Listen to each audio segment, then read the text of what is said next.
Hi there, how are you doing today? Today, we're going to thoroughly explore how to efficiently send money from Canada to India using the Remitly service.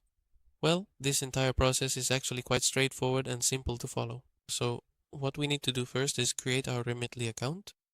Once we've created an account on Remitly, we're going to go here to where our name is, click on it, and then click on Settings, okay? When we go to Settings, here we'll add a payment method by going to this option that says Payment Methods. So we're going to click on Add Payment Method and choose the card option or any other option that appears. Then once that's set up, we're going to go here where it says Remitly.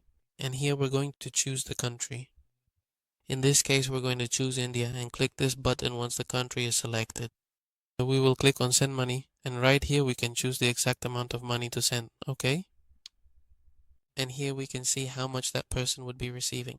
Here we choose the delivery method and then click Continue, okay? To finish the transfer.